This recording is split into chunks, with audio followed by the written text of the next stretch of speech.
नमस्कार दोस्तों, एक बार फिर से सभी साथियों का स्वागत है। दोस्तों, हम बात कर रहे थे पिछली क्लास में, जैसे हमने बात की थी संघ राज्य जो संबंध है, बहुत विस्तृत और बहुत शानदार, जहाँ से अक्सर आपको सवाल देखने को मिलते हैं। यहाँ तक मैं बात करूँ अपने रीट एसएसटी में भी बहुत अच्छे क्वेश्चन यहाँ से टॉपिक विशेष कर दो रखा है। सेकंड ग्रेड में भी अच्छा टॉपिक दिया हुआ है और हर भर्ती में यहाँ से क्वेश्चन अक्सर देखने को मिलता है टॉपिक के अकॉर्डिंग अगर हम बात करें। तो पिछली क्लास में हम चर्चा कर चुके हैं केंद्र राज्य के संबंध पर विस्तृत और आसानी से बहुत शानदार चीजें समझ चुके हैं। उसी को आगे बढ़ाते हुए आज हम बात करेंगे केंद्रीय भारतीय संविधान का। एक तो आर्टिकल आपने पढ़ा हो तो अनुच्छेद यानी भाग एक है, पहला भाग है, केंद्र राज्य संबंध की चर्चा कर रहा हूं मैं, ठीक है। केंद्र राज्य संबंध,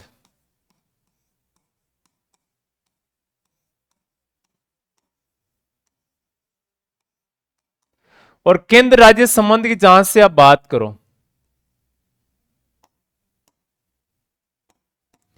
वहां से कुछ आर्टिकल, कुछ बातें नोट करने। एक तो कौन सा, भारतीय संविधान का भाग, भाग कौन सा, पहला भाग। और पहले भाग में आपको पता है तो आर्टिकल कौन से आते हैं, अनुच्छेद एक से लेकर एक से चार तक अनुच्छेद आते हैं। अनुच्छेद एक से चार तक इसमें उल्लेख इनका आता है, ठीक है। अब यहां से मैं बात करूं तो देखो इसमें एक से चार तक केंद्र राज्यों के संबंध में कौन सी बातें इसमें दी गई है। इजीली समझने वाली बात है, इजीली समझना आराम से। भारतीय संविधान का इसमें दे रखा है पहले भाग में भारतीय संघ और उसके जो राज्य क्षेत्र है उसका उल्लेख है, ठीक है। तो मैं यहां से बात करूं अनुच्छेद एक, भारत अर्थात इंडिया,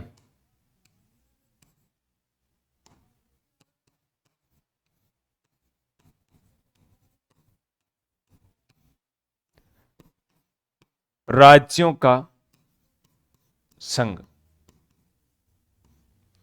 यहां पर यह शब्दावली जो दी गई है, भारत अर्थात इंडिया, दोनों शब्दों का प्रयोग किया हुआ है और दोनों शब्दों के अकॉर्डिंग यहां से कुछ चीजें समझने। पहली बात, India that is Bharat, union state of India दिया, ठीक है। तो यहां एक शब्द का प्रयोग किया, union state of India, that is Bharat. ये यूनियन शब्द इसके लिए आया, संघ के लिए। भारत एक राज्यों का संघ होगा, यानी कहने का मतलब है यहां राज्य कमजोर है और केंद्र शक्तिशाली होगा। पहली बात तो ये, कुछ स्थिति में राज्य और केंद्र दोनों को शक्तियां बांटी गई है, दोनों चीजें भी भारत में। अमेरिका में भी संघ शब्द का प्रयोग है, लेकिन फेडरेशन शब्द का प्रयोग है। फेडरेशन का मतलब होता है राज्यों ने मिलकर संघ यानी अमेरिका को बनाया, और भारत में यूनियन शब्द का प्रयोग किया है। तो भारत ने राज्यों को बनाया, ध्यान रखना। यहां पर राज्य विनाशी है, संघ अविनाशी है, ध्यान रखना, ठीक है। राज्यों को हम तोड़ जोड़ कर सकते हैं, लेकिन संघ राज्यों का कर सकते हैं, राज्य संघ का नहीं कर सकते, यानी यूनियन का नहीं कर सकते, ठीक है। दूसरा आर्टिकल देखो इसमें, अनुच्छेद 2। और अनुच्छेद 2 कहता है भारतीय जो संघ है उसमें नए राज्यों का प्रवेश या स्थापना की जा सकती है। नए राज्यों का इसमें प्रवेश कर सकते हैं या नए राज्यों की स्थापना इसमें कर सकते हैं। भारत संघ में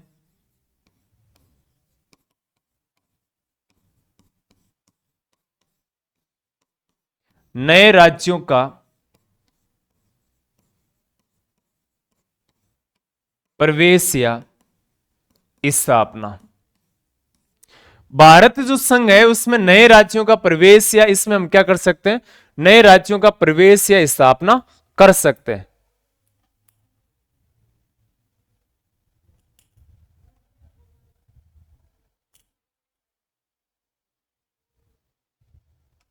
नए राज्यों का प्रवेश या स्थापना इसमें कर सकते हैं, ठीक है।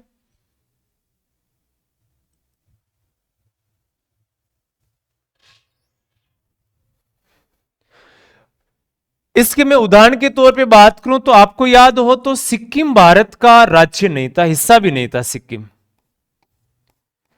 सिक्किम को 1975 में हमने 36वां संविधान संशोधन किया था, 1975 में। और सिक्किम को भारत का 22वां राज्य बनाया था।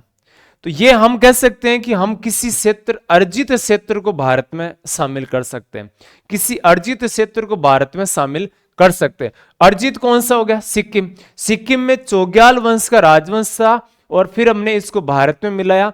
35वां संविधान संशोधन 1974 के तहत भारत का सह राज्य बनाया और उसके बाद में 36वां संविधान संशोधन के 1975 भारत का पूर्ण राज्य बना दिया इसको। तो किस आर्टिकल के तहत बनाया था इसको? तो आर्टिकल नोट करोगे आप, 2 के तहत बनाया था। जो हमने इससे पहले 35वां संशोधन किया था ना 1974 में, इसके तहत सिक्किम के लिए भारत ने अनुच्छेद एक तो देखो कौन सा, 2 क जोड़ा था। कौन सा अनुच्छेद जोड़ा था?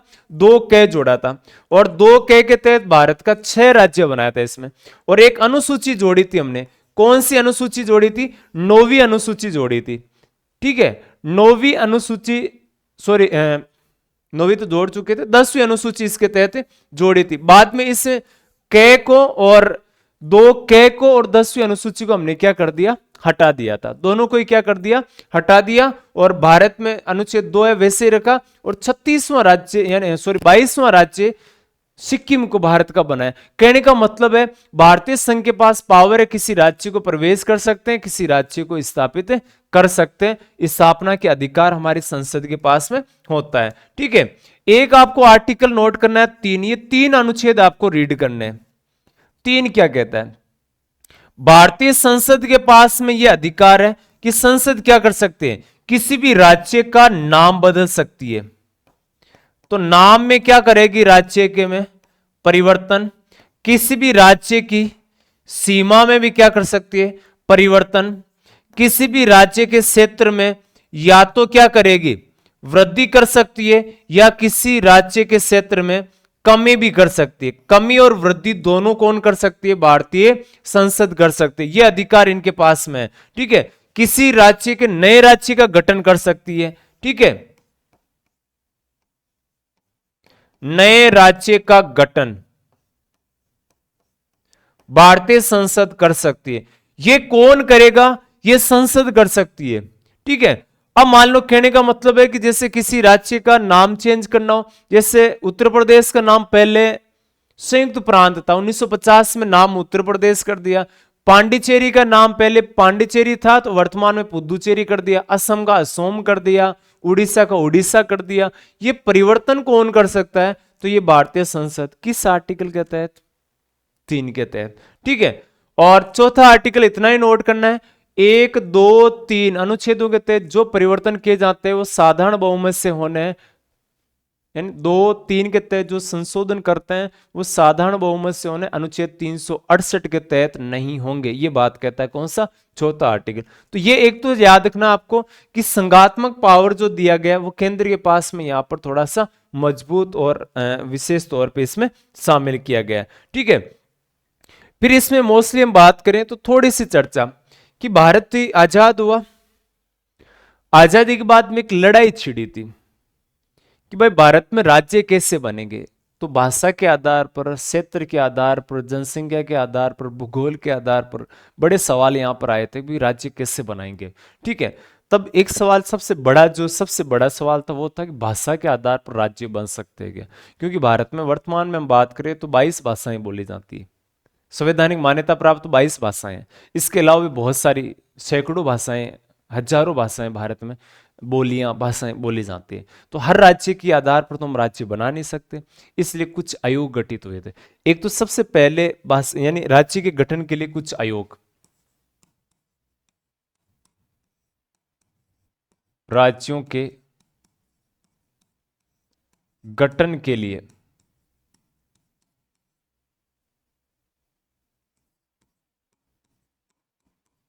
आयोग, राज्य के गठन के लिए जो आयोग बने थे कौन से और कब कब वो आयोग बने थे, इनकी बात करते हैं। सबसे पहले मैं बात करूं तो नंबर 1 हम ले लेंगे धर आयोग। इसको दर आयोग भी बोला जाता है। धर आयोग या इसको क्या कहा जाता है? दर आयोग भी इसको कहा जाता है।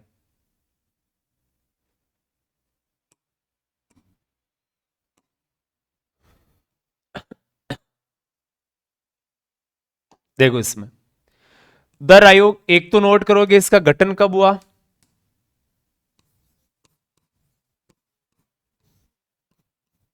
इसका गठन हुआ था जून 1948 में। इसने अपनी रिपोर्ट कब दी, रिपोर्ट दी थी दिसंबर 1948 में। इसके अध्यक्ष कौन थे, अध्यक्ष मैं ऊपर लिख दूं,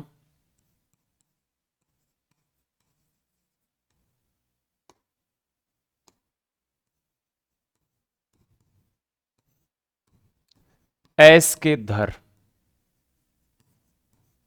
धर या दर दोनों बोला जाता है इसमें। इसके अध्यक्ष कौन थे, एस के दर इसके, या एस के धर इसके अध्यक्ष थे।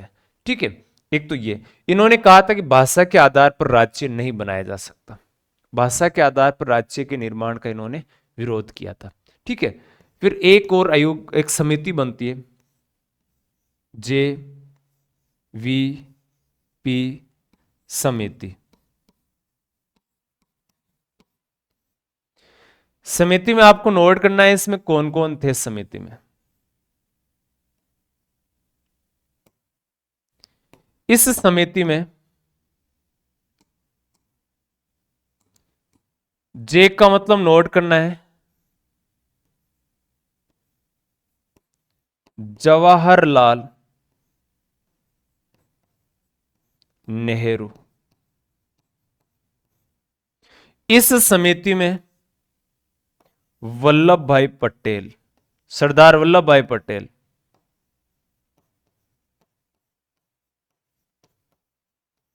और इस समिति में पी का मतलब है पट्टाभी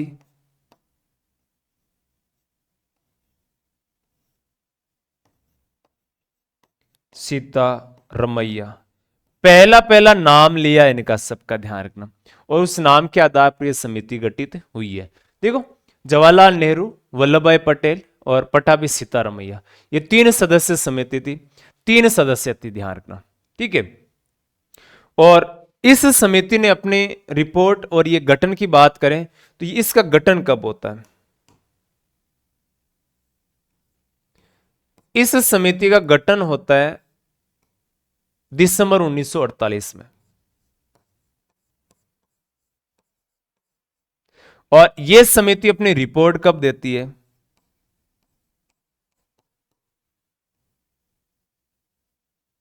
अप्रैल 1949 में। ठीक है, अब मोस्टली कौन सी चीज नोट करनी है, ये जो 2 समितियां बनी थी अपने, ये दोनों एक ही चीज की बात करते हैं। इनकी रिपोर्ट क्या कहती है दोनों की, इन्होंने एक ही चीज कही थी, भाषा के आधार पर राज्य नहीं बनाया जा सकता, भाषा के आधार पर राज्य का गठन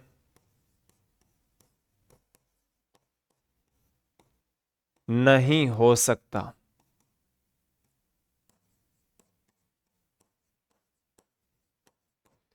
भाषा के आधार पर राज्य का गठन नहीं किया जा सकता, इन्होंने एक मोस्टली यही बात इसमें कही थी। ठीक है,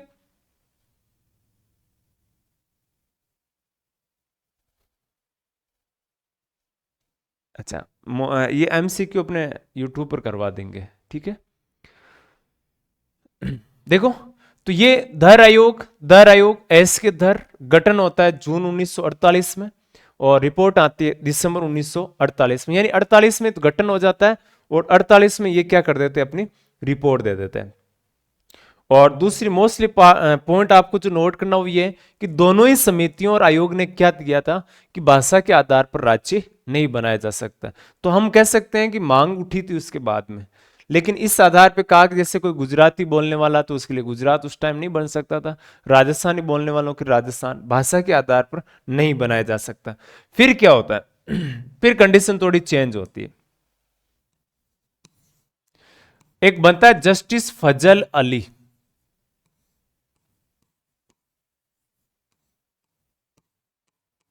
आयोग।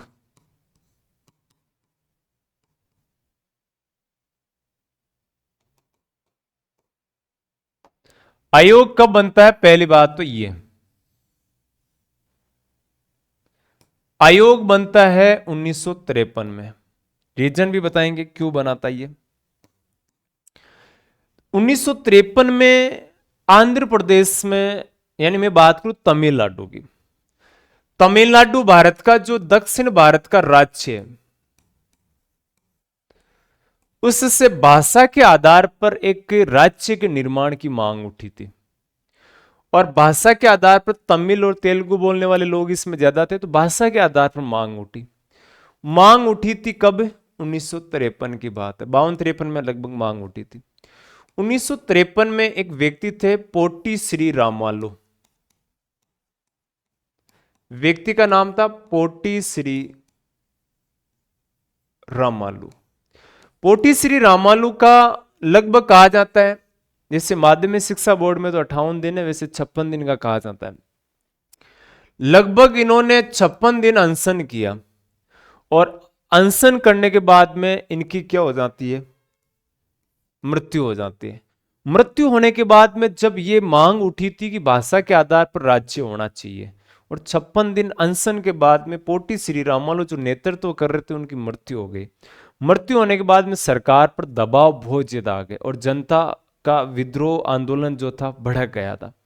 भड़कने की वजह से फिर इस बात को माना, और 1 अक्टूबर 1953 की बात है, भाषा के आधार पर पहला राज्य बना था भारत का। कौन सा? आंध्रा। राज्य बनाना पड़ा था यहां पर मजबूर होकर सरकार को।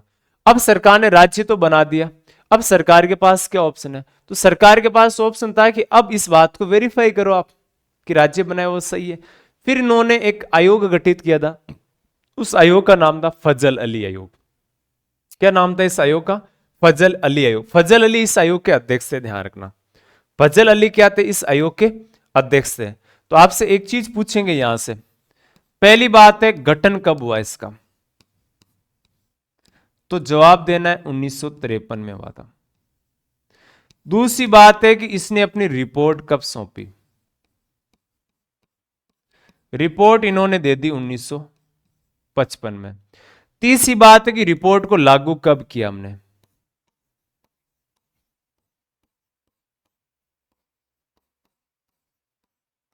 लागू किया था 1956 में। और इस रिपोर्ट के आधार पर आपको याद हो तो राज्य पुनर्गठन आयोग इसको कहा जाता है, और एक अधिनियम आया था फिर।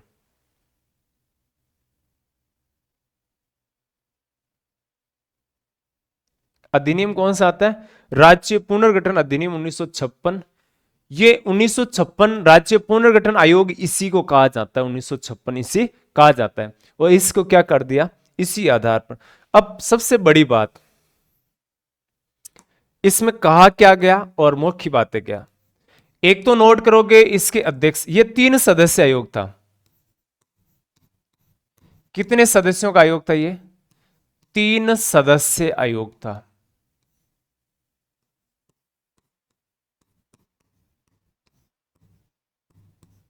ठीक है। और 3 सदस्य कौन थे इसमें? एक तो अध्यक्ष और 2 सदस्य थे।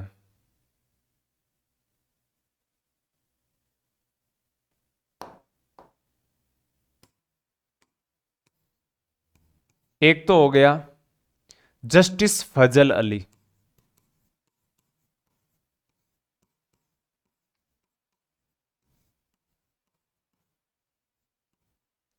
एक है हृदयनाथ कुंजरू,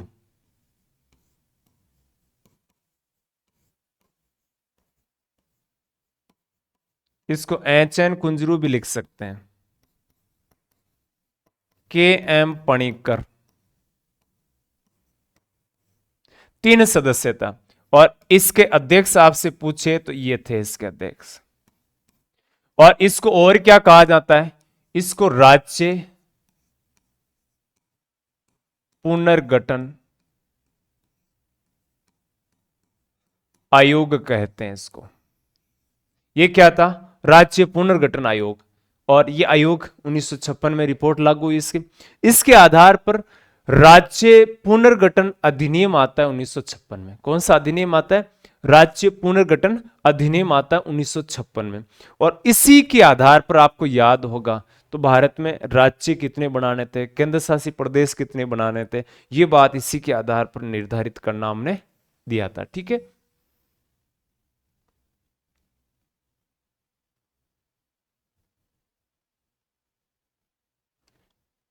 बस डिजिटल का ये फायदा है जो लेना जरूरी है ना। ठीक है, फिर देखो रिपोर्ट कब आई, लागू कब, 1956 में। और रिपोर्ट में क्या कहा, ये मोस्ट पॉइंट नोट करना है इन्होंने। ठीक है,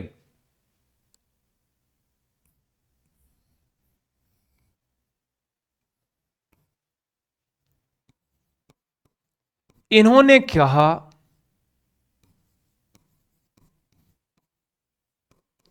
भाषा के आधार पर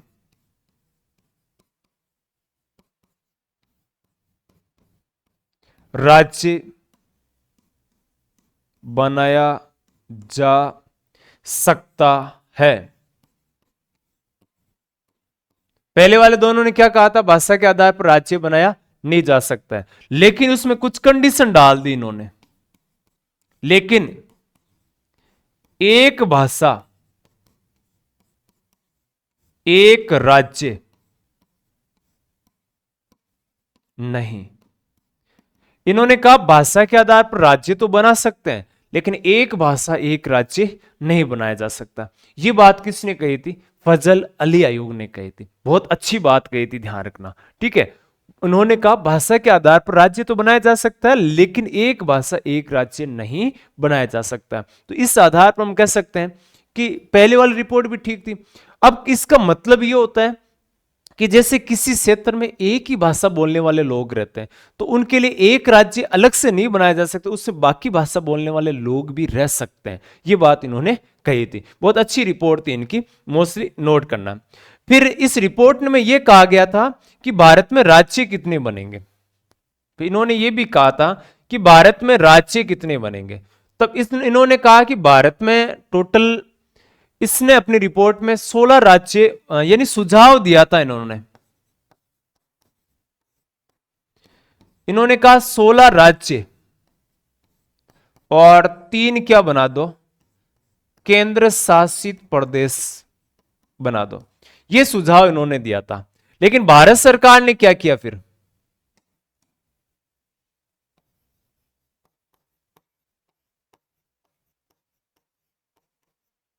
भारत सरकार ने राज्य पुनर्गठन अधिनियम 1956 के तहत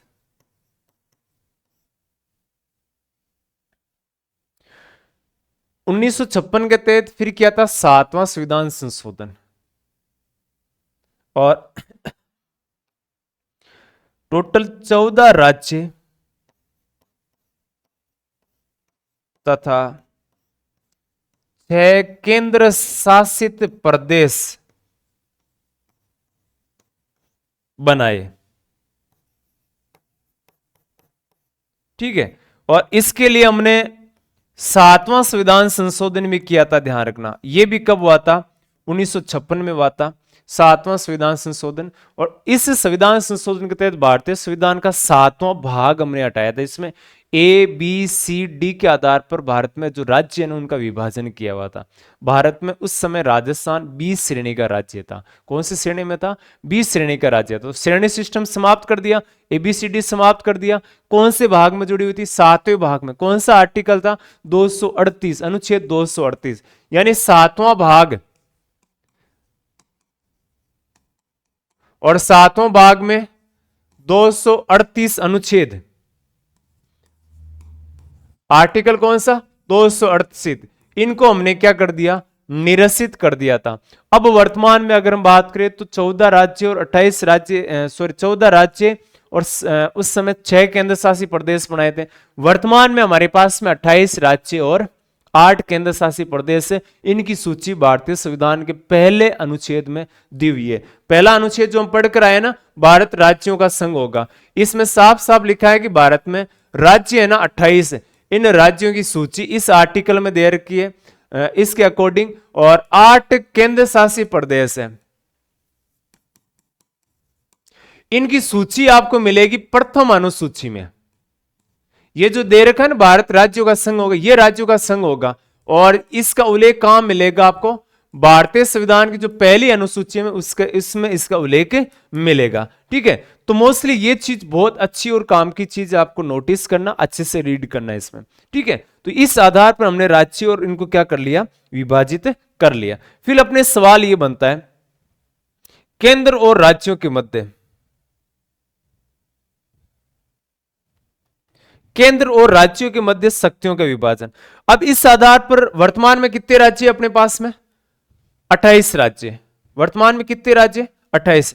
और आपसे पूछे ना भाषा के आधार पर पहला राज्य कौन सा बना? एक पॉइंट नोट कर दूं,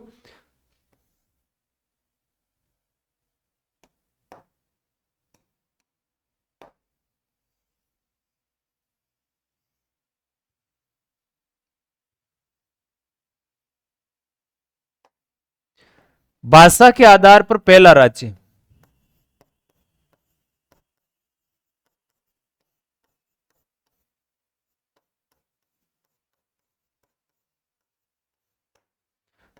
आंध्रा बना था। कब बना? 1 अक्टूबर 1953 को बना था आंध्र प्रदेश। अब बाद में इसका नाम क्या कर दिया? आंध्र प्रदेश कर दिया गया।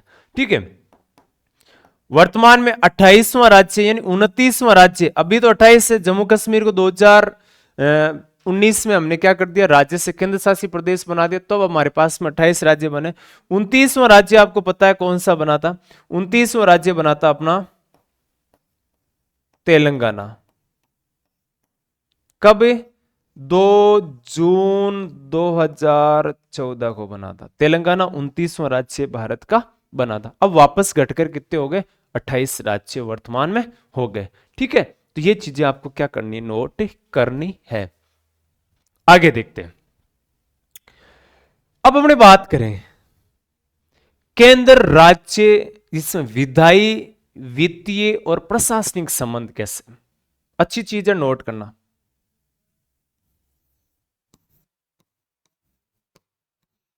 केंद्र राज्य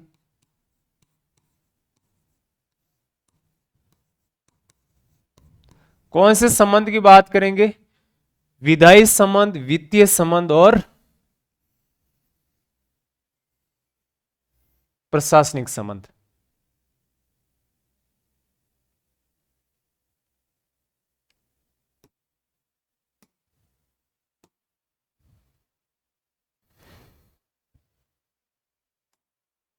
केंद्र राज्यों के मध्य वित्तीय, विधायी और प्रशासनिक संबंध, तीनों प्रकार के संबंधों की बात करेंगे। अगर मैं थोड़ा सा बात करूं, चर्चा करूं, तो हम एक चीज नोटिस कर सकते हैं। कौन सी? 3 प्रकार से बांटते हैं अनुच्छेद के अकॉर्डिंग, भाग के अकॉर्डिंग, सारी चीज इसमें। भाग 11, 11, 12 इसमें ध्यान रखना। विधायी संबंध सबसे पहले,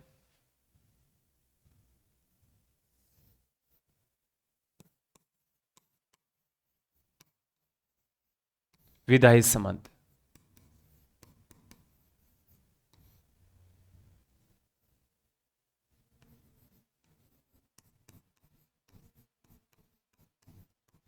प्रशासनिक संबंध,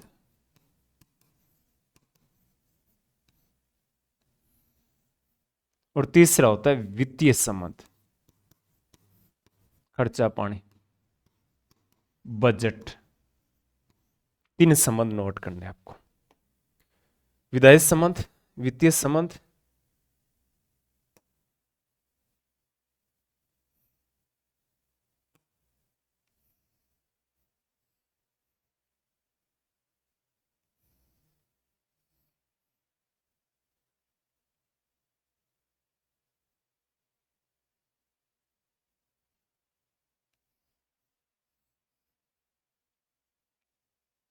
तीनों संबंध। ये संविधान के किस किस आर्टिकल में मिलेंगे? एक तो ये नोट करना, भाग कौन से में? भाग 11 में। ये किस में मिलेगा आपको? ये भी भाग 11 में। ये वित्तीय संबंध भाग 12 में।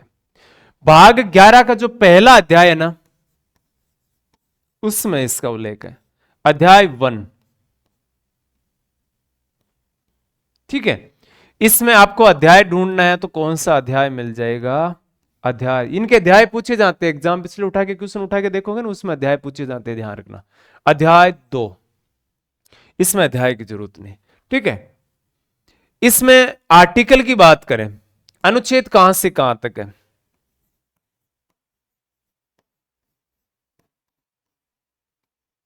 अनुच्छेद 245 से 255 तक। इसमें अनुच्छेद 256 से 263 तक, और इसमें अनुच्छेद 264 से 293। वित्तीय मामले बहुत सारी चीजें आएगी, इसमें भी आएगी, इसमें भी आएगी। हम पहले आपको पता है कुछ चर्चा कर चुके, किसके बारे में कर चुके? 162 है, 63 है, अंतर्राज्यीय परिषद है, न्यायिक प्राधिकरण, नदियों का न्यायिक प्राधिकरण, उसके बारे में चर्चा कर चुके हैं। यहाँ से थोड़ी सी बात करें, सबसे जो अहम मुद्दा रहेगा वो जीएसटी का भी रहेगा, उस पर भी चर्चा हम करेंगे। ये सारी चीजें इसमें आपको रीड करते हुए आगे बढ़ना, काफी महत्वपूर्ण चीजें इसमें नोट करनी है आपको। ठीक है, अच्छी बातें, बार बार पढ़ने से बेहतर अच्छी चीज को अच्छे से एक बार रीड कर लो, बेटर, जीवन में बहुत काम आने वाली चीजें इसमें। ठीक है, तो ये इसको टोटली अगर बात करें तो 3 भागों में बांट सकते हैं, विधायी, प्रशासनिक और वित्तीय संबंधी मामले इसमें आते हैं। ठीक है, 255, 56। अब हम बात करेंगे इस आर्टिकल में किसमें कौन सी चीज का उल्लेख दिया गया। ठीक है, ये डाटा रीड करनी है, ध्यान रखना आपको, क्योंकि पिछला एक एग्जाम पूछा गया था कि विधायी संबंध किस भाग के कौन से अध्याय में? पहले अध्याय, यानी ऐसे दिया होता है भाग 11 अध्याय 2, भाग 11 अध्याय 1, भाग 12 अध्याय 1, इस प्रकार से इसका क्वेश्चन दिया हुआ था पिछले एग्जाम में, बहुत अच्छे क्वेश्चन इसमें पूछे गए। तो ये संबंध इसके आधार पर आपको नोट करने। फिर मैं बात करूं अनुच्छेद 45 से लेकर 55 तक, उन अनुच्छेदों की बात करें जो आपके एग्जाम में अक्सर पूछे जा सकते हैं या संभावित जिनके क्वेश्चन है। यानी मैं दूसरी भाषा में बात करूं ना, तो हम पॉलिटी में जब भी पढ़ते हैं ना, तो बहुत सारी चीजें इनको विधायी संबंधों को पढ़ते हैं, ध्यान रखना, कहीं ना कहीं चर्चा करते हैं इनकी, अच्छी खासी इसमें उल्लेख इसका होता है। ठीक है, सबसे पहले मैं बात करूं अनुच्छेद 245।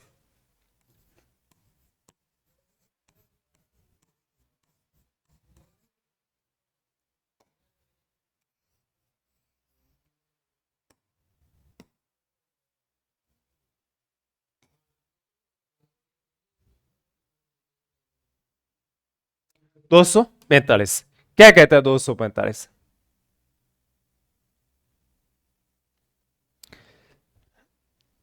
विधायी संबंध है इसमें, है ना, विधायी की बात कर। एक तो इसमें है संघ सरकार,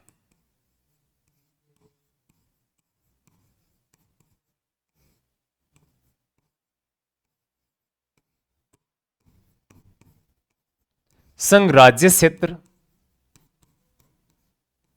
या इसके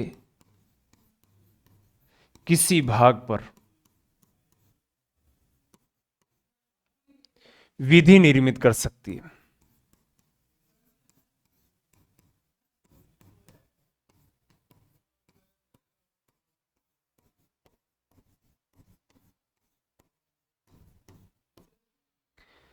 संघ राज्य क्षेत्र या उसके किसी भाग पर, यानी संघ सरकार के पास में संघ सूची के विषय है मोस्टली। और 245 की एक भाग और मैं बात करूं तो ये जो राज्य सरकारें होती है ना, तो राज्य सरकार राज्य कार्यपालिका क्षेत्र या इसके किसी भाग पर विधि निर्मित कर सकती है।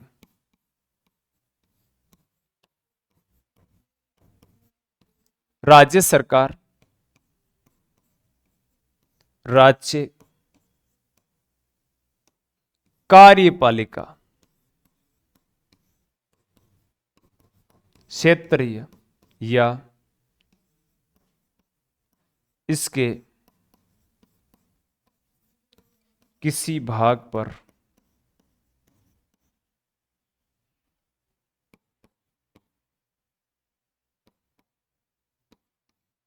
विधि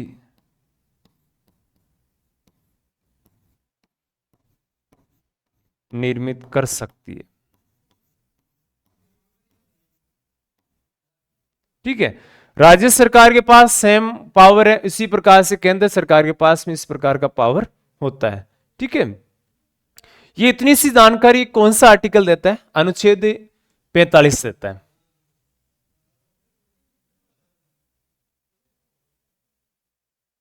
ठीक है,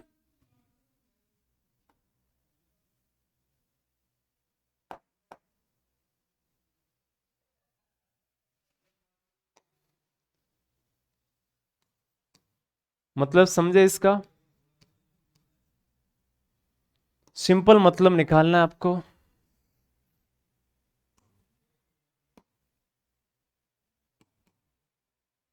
देखो, इसका मतलब होता है संघ सरकार, संघ राज्य क्षेत्र, यानी जैसे केंद्र सरकार के जो विषय वगैरह होते हैं, जो एरिया लगता है, यानी पूरे भारत में जिन सब्जेक्ट पर अधिकार केंद्र सरकार का है, और जहां केंद्र यानी संघ राज्य का मतलब होता है केंद्र शासित प्रदेश है, उनके जो विशेष सब्जेक्ट है, उनके मामलों पर यह कानून बनाने का अधिकार भारतीय संसद का होगा।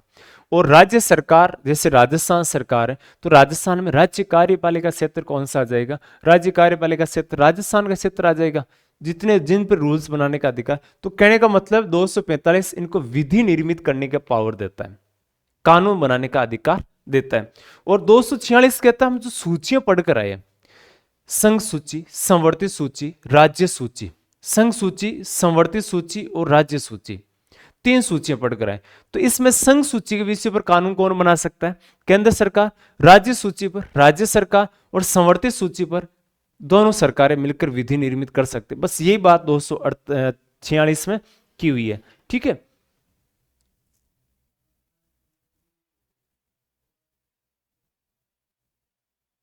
अच्छा, नाम पता नहीं, काली है, काई है, क्या समझ में नहीं आया। Good afternoon. क्लास का टाइम, ये टॉपिक तो 2:15 का ही रहता है, टाइम का है ना, 2-3 दिन का है, करवा लेंगे इसको। देखो, इसमें संघ सरकार के पास में पावर होता है संघ सूची के विषयों पर कानून बनाने का। संघ सूची के विषयों पर कानून कौन बनाएगा? संघ सरकार। राज्य सूची के विषयों पर कानून कौन बनाएगा? राज्य सरकार। तो बस यही पावर तो देते हैं, इसमें ध्यान रखना।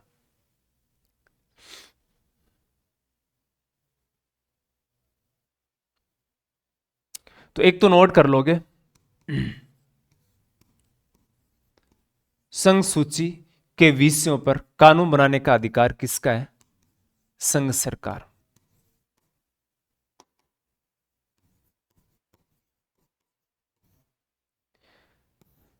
ये 246 से कहता है संवर्ती सूची।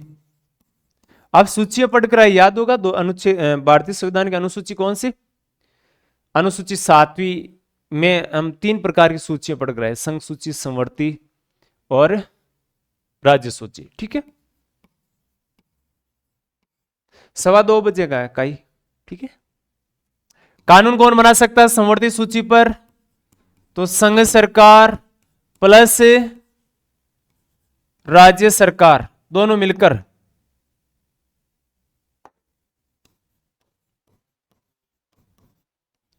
संघ सरकार प्लस राज्य सरकार दोनों मिलकर बनाएंगे भाई।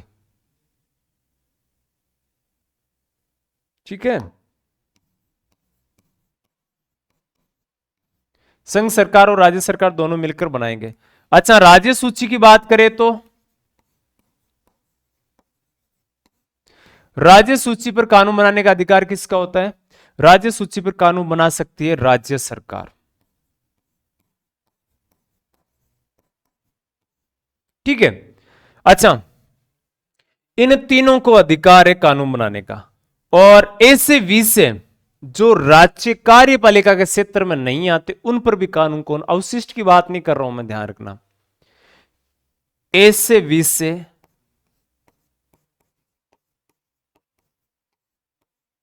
जो राज्य कार्यपालिका क्षेत्र में नहीं आते, कानून कौन बनाएगा उस पर? संघ सरकार कानून बना सकती है। ऐसे विषय जो राज्य कार्यपालिका क्षेत्र में नहीं आते, चाहे वो राज्य सूची के क्यों नहीं हो, उन पर कानून बनाने का अधिकार किसका होता है? तो संघ सरकार का होता है। ये जो पावर मैंने यहां पर दिए हैं इनको, ये सब क्या कर सकते हैं? ये कानून यानी विधि निर्मित करने का पावर रखते हैं।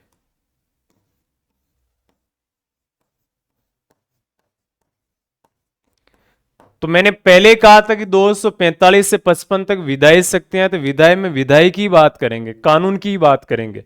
और प्रशासन में नियंत्रण की बात करें, ऊपरी का निचले वाले क्लासों में किस प्रकार से नियंत्रण होता है, ये इसमें नोट करना है। ठीक है,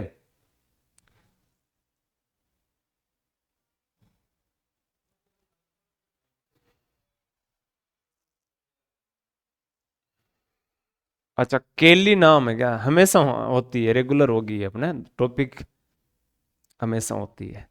ठीक है, मैं सोचा काई नाम है, क्या नाम है? हमेशा होती है, 2:15 का टाइम होता है। सिलेबस तक ये क्लास रहेगी, नो डाउट आपको कवर करनी है। ठीक है, नो डाउट, एनी डाउट, मैं लास्ट में सवाल करूंगा, आपको कोई डाउट हो तैयार रखना, पूछ लेना उसमें। ठीक है, टाइम दूंगा मैं। संघ सूची देखो, संघ सरकार संघ राज्य क्षेत्र के विषयों पर कानून बनाने का अधिकार केंद्र सरकार के पास में, राज्य के कार्यपालिका क्षेत्र में कानून बनाने का अधिकार राज्य सरकार के पास में। 46 कहता है कि संघ सूची पर संघ सरकार कानून बनाएगी। जो विषय बांटे गए हैं संघ सूची में, कितने विषय? 97 मूल थे, अब 100 विषय। समवर्ती सूची में 47 से अब 52 विषय। केंद्र और राज्य सरकार दोनों कानून बनाएगी, टकराव की स्थिति में केंद्र वाला मान्य होगा। राज्य सूची के विषयों पर कानून कौन बना सकती है? राज्य सरकार। मूल रूप से इसमें 66 थे, अब 59 विषय। और ऐसे विषय जो राज्य के कार्यपालिका क्षेत्र में नहीं आते, चाहे राज्य सूची के क्यों नहीं हो, उन पर कानून बनाने का अधिकार किसका होता है? उस पर कानून बनाने का अधिकार संघ सरकार का होगा। यह आर्टिकल कौन सा कहता है? आर्टिकल 246 अपने बात करता है, ध्यान रखना। ठीक है, अब एक चीज इसमें आपको याद हो तो 246 में आपने, अच्छा जीएसटी कब लागू हुई थी अपने? GST, goods and service tax, 101वां संविधान संशोधन के तहत हुई थी।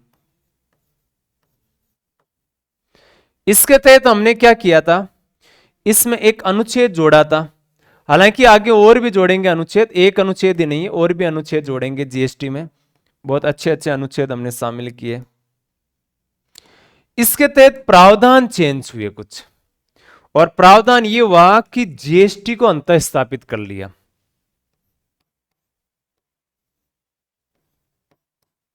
जीएसटी को अंतः स्थापित किया। किस संशोधन के तहत? 101वां संविधान संशोधन हुआ था। 101वां संविधान संशोधन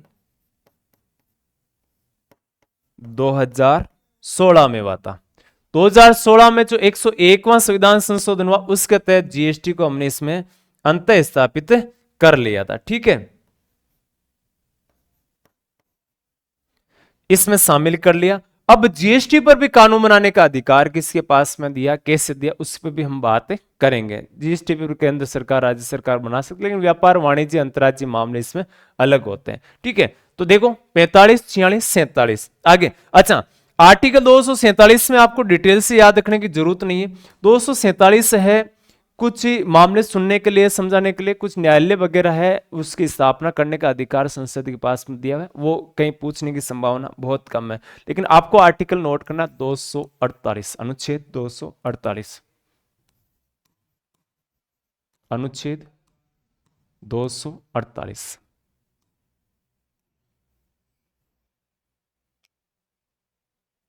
अच्छा अनुच्छेद है।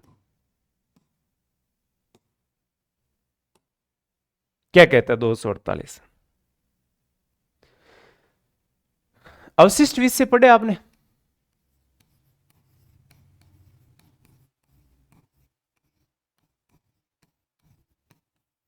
अवशिष्ट विषय कानून कौन बना सकता है? संघ सरकार बना सकती है। देखो संघ सूची के जो विषय पढ़ते हैं ना हम,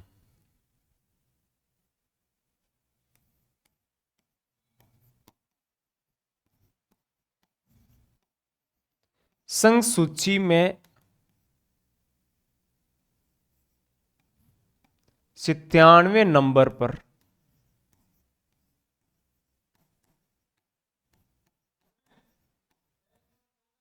प्रविष्टि, और इसमें दिया हुआ है अन्य विषय। क्या लिखा हुआ है? अन्य विषय। अन्य विषय कौन से है इसमें? ऐसे विषय जहां तो संघ सूची में आते हैं, ना संवर्ती सूची में आते हैं, ना राज्य सूची में आते, किसी भी सूची में जो राज्य ये नहीं आते उनको शामिल किया गया।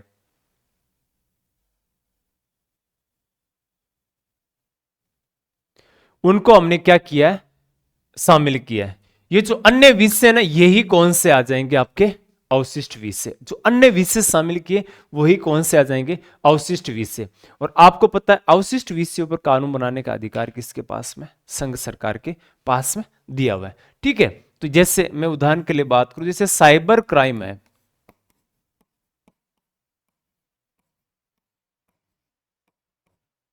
अब साइबर क्राइम आपको पता है कि पहले आजादी से बाद में जब संविधान लागू हुआ उस टाइम तो ऐसा कोई क्राइम होता नहीं। ऑनलाइन ठगी होना, साइबर क्राइम होना, ऐसे कोई विषय पहले तो थे नहीं। और 97 नंबर पे अन्य डाल दिए कि कुछ और भी आ जाए तो उनको हम क्या कर लेंगे? शामिल कर लेंगे। ऐसे विषय इसमें शामिल किए गए। तो इन पर कानून बनाने का अधिकार संघ सरकार के पास में होता है। ठीक है, ये 248 में विशेषकर अवशिष्ट विषयों पर। तो 46 में संघ सूची, संवर्ती सूची, राज्य सूची, और 48 में अवशिष्ट विषयों को शामिल किया। कानून कौन बनाएगा? अवशिष्ट पर संघ सरकार बनाएगी। अवशिष्ट पर कानून बनाने का अधिकार संघ सरकार। बहुत अच्छा अनुच्छेद है 249, जो आपने कहीं ना कहीं पढ़ा है। ठीक है,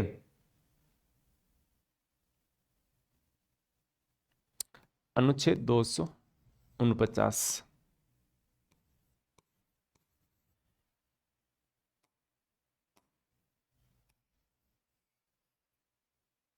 राज्यसभा पढ़ी है तो उसमें आया था आपके, बढ़िया चीज थी, ध्यान रखना। राज्यसभा में अनुच्छेद 249 क्या कहता है? ये कहता है राज्य सूची के किसी विषय को राज्यसभा द्वारा 2/3 बहुमत से यह कहकर पारित कर दे कि यह विषय राष्ट्रीय महत्व का है, तो कानून बनाने का अधिकार किसको मिल जाएगा? कानून बनाने का अधिकार भारतीय संसद को मिल जाएगा, यानी संघ सूची में उसको मान लेंगे इसमें। ठीक है भाई, ये चीज हम राज्यसभा में बहुत अच्छे से, राज्यसभा की विशेष शक्तियां पढ़कर आए 249 और 312। 312 में तो भारतीय प्रशासनिक सेवाओं का सृजन या समाप्ति राज्यसभा कर सकती है। और 249 क्या कहता है? 249 कहता है राष्ट्रीय महत्व का राज्य सूची के विषयों को घोषित कर सकती है। ठीक है, तो मैं ऐसे लिख सकता हूं राज्यसभा द्वारा। ये केवल राज्यसभा कर सकती है, लोकसभा की इसमें भागीदारी नहीं होती है। ठीक है, राज्यसभा द्वारा किसी राज्य सूची के विषय को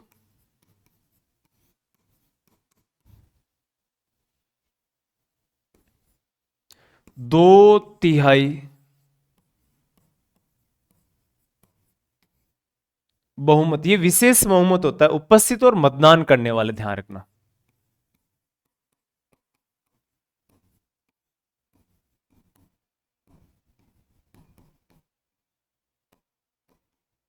वाले सदस्य होते हैं उनका बहुमत से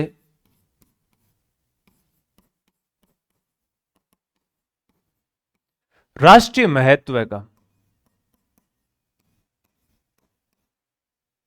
घोषित कर दे दो।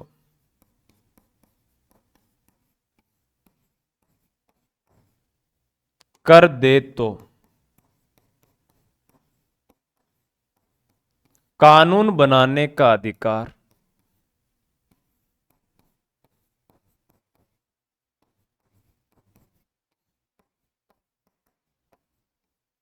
संसद को मिल जाता है।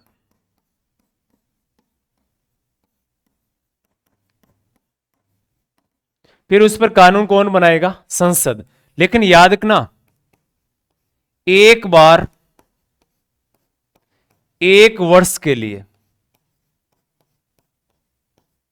यानी ऐसा कानून अगर बनाते हैं तो एक बार ऐसे विषय को 1 वर्ष के लिए घोषित कर सकते हैं। यानी ऐसा नहीं कि एक बार घोषित कर दिया हमेशा के लिए, तो एक बार करेंगे तो कितने समय के लिए रहेगा? 1 वर्ष के लिए रहेगा, यानी लाइफ टाइम नहीं रहेगा। फिर अगली बार वापस बहुमत से पारित करना पड़ेगा, फिर अगली बार ये कंटिन्यू रह सकता है। तो इस प्रकार का प्रावधान अनुच्छेद 249 के तहत किया हुआ। ये हम पहले भी इसके बारे में चर्चा कर चुके हैं। एक आर्टिकल है 250 अनुच्छेद, ये भी अच्छा अनुच्छेद है।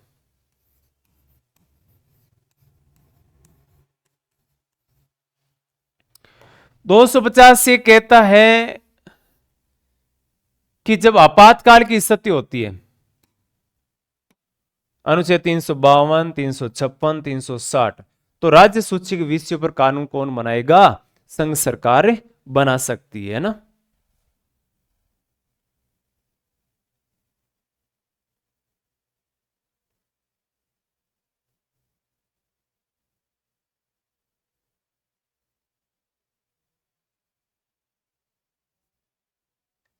ठीक है, देखो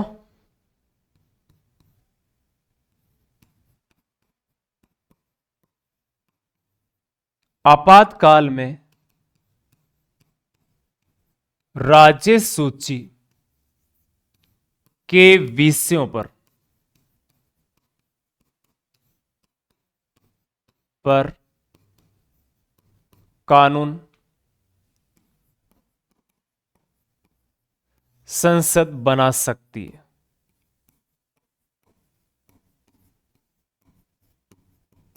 आपातकाल आपको पता हो तो आर्टिकल अनुच्छेद हम पढ़े हैं 352, 356, 360। 352 राष्ट्रीय आपातकाल है, 356 राष्ट्रपति शासन, इसमें राज्य में संवैधानिक तंत्र विफल होने पर लगाया जाता है, और 360 में वित्तीय आपातकाल का उल्लेख है, वित्तीय आपातकाल लागू इसमें होता है। ठीक है, ऐसी कंडीशन में राज्य सूची के जो विषय होते हैं ना, राज्य सूची के विषयों पर कानून बनाने का अधिकार किसको मिल जाता है? राज्य सूची के विषयों पर कानून बनाने का अधिकार संघ सरकार को मिल जाता है। ठीक है, यानी संसद को मिल जाता है, तो संसद के पास ये पावर आ जाता है इसमें। ठीक है, ये कार्य इसमें अकॉर्डिंग नोट करोगे आप। ठीक है, इसके अलावा जैसे बात करूं मैं, एक अनुच्छेद नोट करोगे, अनुच्छेद 251। 251 क्या कहता है? 251 सिंपल भाषा में अच्छी बात करता है। यह कहता है कि अगर मान लो राज्य सरकार द्वारा बनाए गए कानून केंद्र सरकार के शक्तियों में बाधा उत्पन्न करता है या प्रतिकूल है,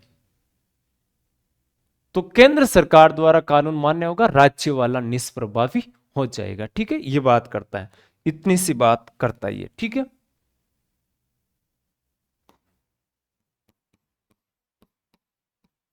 राज्य सरकार द्वारा बनाया गया कानून को विधि बोलते हैं, ध्यान रखना। कानून यदि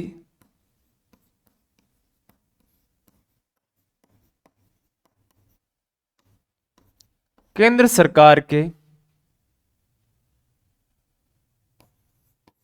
की शक्तियों के प्रतिकूल है, शक्तियों को कह सकते हो या फिर हम कह सकते हैं विधि के प्रतिकूल है।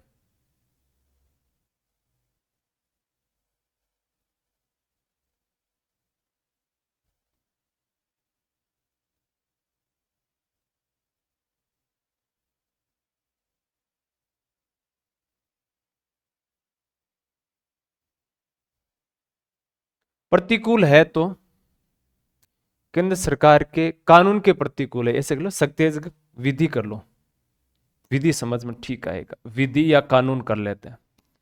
विधि के प्रतिकूल है तो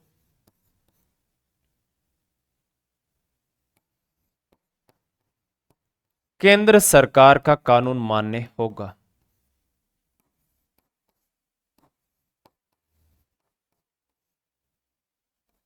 मान्य होगा। राज्य वाला पुष्ट हो जाएगा यहां पर, है ना।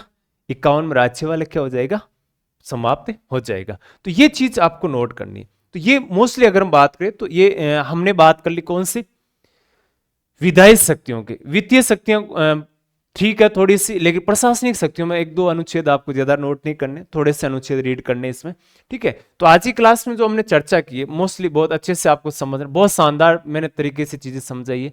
पहली बात तो केंद्र राज्य संबंध, इसमें पहला अनुच्छेद भारत राज्यों का संघ होगा। दूसरा, नए राज्यों का प्रवेश से स्थापना कर सकते हैं। तीसरा अनुच्छेद कहता है किसी राज्य के नाम, सीमा, क्षेत्र, भूगोल में परिवर्तन वगैरह भारतीय संसद कर सकते हैं, इनके पास अधिकार है। राज्यों के लिए गठन के लिए एक धर आयोग बनता है एस के धर की अध्यक्षता में, और गठन जून 1948 में, रिपोर्ट दिसंबर 1948 में। जेवीपी समिति बनती है, जवाहरलाल वल्लभ भाई पटेल और पट्टाभी सीतारामन। जेवीपी एक एक अक्षर लिए इनके ध्यान रखना, ठीक है। ये गठन दिसंबर 1948 में, अप्रैल 1949 में रिपोर्ट देते, दोनों एक ही रिपोर्ट देते, भाषा के आधार पर राज्य का गठन नहीं किया जा सकता। फिर हमने फजल अली आयोग का गठन किया था, राज्य पुनर्गठन आयोग इसको कहा जाता है, ठीक है। ये 3 सदस्य आयोग था, जस्टिस फजल अली इसके अध्यक्ष थे, हृदयनाथ कुंजरू और केम पणिकर इसके सदस्य थे। इसका गठन होता है 1953 में, रिपोर्ट देते हैं 1955 में, रिपोर्ट लागू होती है 1956 में। इन्होंने क्या कहा था, भाषा के आधार पर राज्य बनाया जा सकता है, लेकिन एक भाषा एक राज्य नहीं बनाया जा सकता, ठीक है। इन्होंने सुझाव में कहा 16 राज्य और 3 केंद्र शासित प्रदेश बनाओ, लेकिन भारत सरकार ने क्या किया, राज्य पुनर्गठन अधिनियम 1956 के तहत 14 राज्य और 6 केंद्र शासित प्रदेश बनाए थे, ठीक है। और इस आधार पर यानी हम कह सकते हैं भाषा के आधार पर बनने वाला पहला राज्य आंध्र प्रदेश 1 अक्टूबर 1953 को बना था। उसमें राजस्थान उच्च न्यायालय के मुख्य न्यायाधीश कैलाशनाथ वांचू, वो एक वांचू समिति की अध्यक्षता पर राज्य बनाता, ध्यान रखना, ठीक है। इसके अलावा तेलंगाना कृष्णा समिति की सिफारिश पर बना 2 जून 2014 को 29वां राज्य बना।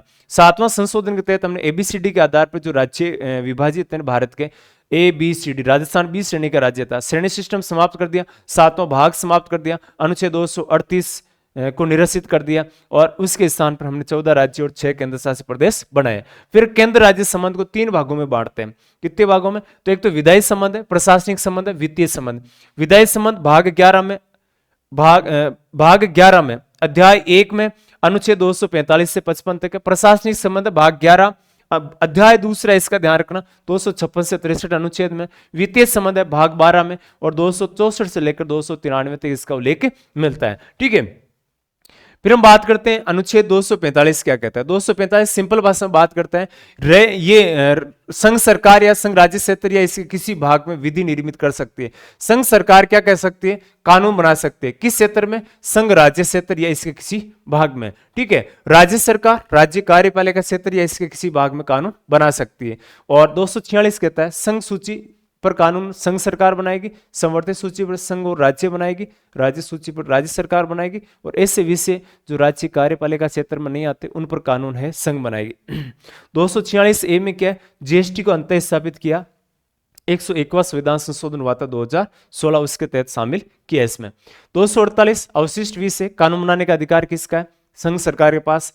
यानी 200 संघ सूची में 97वें नंबर पर जो प्रविष्टि दी गई है ना, उसमें लिखा हुआ है, क्या लिखा हुआ है कि अन्य विषय में अवशिष्ट विषय आते हैं, अवशिष्ट विषय पर कानून संघ सरकार बना सकते हैं। 249 राज्य सूची के किसी विषय को राज्यसभा द्वारा 2/3 बहुमत से, विशेष बहुमत से अगर हम बात करें तो उसको राष्ट्रीय महत्व घोषित कर देंगे, और फिर कानून बनाने का अधिकार किसको मिल जाता है, संघ सरकार को मिल जाता है। ऐसा एक बार के लिए, 1 वर्ष के लिए कर सकते हैं। 250 आपातकाल में राज्य सूची के विषय पर कानून कौन बना सकता है, संघ सरकार। और 251 कहता है राज्य सरकार द्वारा बनाया गया कानून अगर केंद्र सरकार या संघ सरकार द्वारा बनाए गए कानून के प्रतिकूल है तो कौन सा मान्य होगा, संघ सरकार का मान्य होगा, राज्य वाला मान्य नहीं होगा। ये हमने आज की बात की मोस्टली। आपका कोई भी क्वेश्चन डाउट हो तो आप जरूर अभी इसी वक्त क्या कर सकते हो, कमेंट कर सकते हो, मैं जवाब उसका दूंगा। करो देखें।